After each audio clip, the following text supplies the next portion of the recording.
Hello loyal viewers and new viewers alike, this is Metagear bringing you a lap guide for this week's daily race C at Suzuka in the Group 3 Nissan GTR 13. So hopefully this guide can show you what it takes to set a more realistic Earthling level lap time rather than those you'll see in the top 10 by all those aliens. So without further rambling, let's get underway. Now, at Suzuka, as is the case with a lot of tracks, your lap actually starts before you cross the start-finish line, so get a good exit from the chicane and go wide to build up as much speed as possible before starting the lap. Now, you can see we are gaining a little bit of time here over Danny Racing's Ghost, so that's a good start. Turn 1 is a very tricky corner as you'll actually start to turn in around the 50 meter board before coming onto the brakes. Now, if you're not comfortable doing this, that is okay. You can brake a little bit before turning in and you're only going to lose a small fraction of time. What's more important is the exit for this corner. So you're going to see us drop down the gears, and when we select second, you want to immediately release off the brakes and let the car rotate, then shift up to third and power out for a good exit. Now, with the S's, there isn't anything terribly difficult here in terms of technique. It's just about patience. Now, you want to kiss the curbs on these first two, but don't get greedy with your exit speed. We don't want to let the car drift too far over to the opposite side of the track. Now, for the second left-hander, it's important to lift off enough to get the car over this green AstroTurf, as it really helps pull the car around the corner. And for this last right-hander here, you can take quite a tight line. The apex is very late on this corner, but the principle on exit is the same. Don't stray too far left, as we want to be on the right-hand side of the track for Dunlop.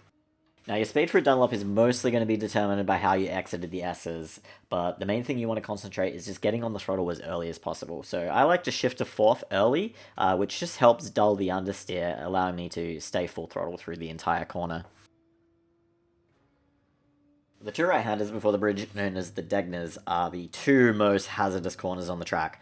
So in the race, there's a very handy black flag box that serves as a useful brake marker, but unfortunately in time trial it's missing. So you sort of have to eyeball it, brake somewhere between 100 and the 50 meter boards, depending on how brave you are. And you're going to clunk the inside curb too much and you end up running wide, too little and you end up running wide. So then for the second corner, again, in race conditions, there's going to be a change in tarmac color, but in the time trial, it's not there. So once again, you're going to have to just go off feel, and you're going to trail brake into the apex, downshift to second, and then back to third on the apex.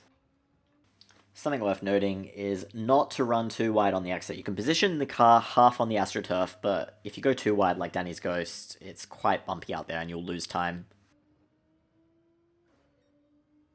So down to first gear for the hairpin, then back to second. I find I need to have a moment of just letting the car coast to get the rotation, but I'm not going to talk too much about this corner. As you can see from the Ghost, that I lose quite a bit of time to the quicker drivers through that corner.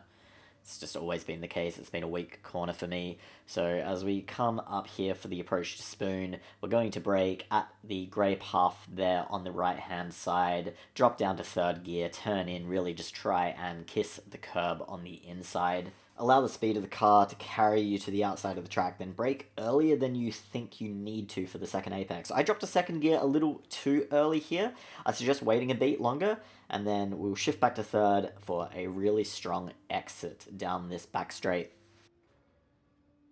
Now, for probably the most famous corner of this track, the 130R, I can tell you that if you get the timing right, you can take this corner flat.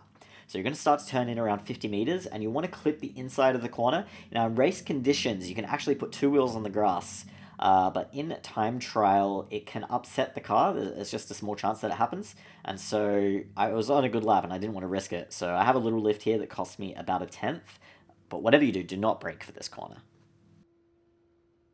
I'm going to pause it here just before I begin braking so I can highlight this tire mark on the white line here to the left. This is your braking marker. You're going to start braking when you reach it and shift down the gears quite quickly. Now, you can use first gear if you want, but back to second as we take the curb, and then shift to third gear for the second curb and carry as much speed as possible. Stick to the inside of the track to shorten the distance to the line, and there we go, crossing over for a 1 minute 55.709. So yeah, I'll let the clip play out in real time now to end the video. If you have any questions or critiques, please jump into the comments and let me know, because I'd love to help you improve. Otherwise, remember to like and subscribe, and I'll see you all again next time.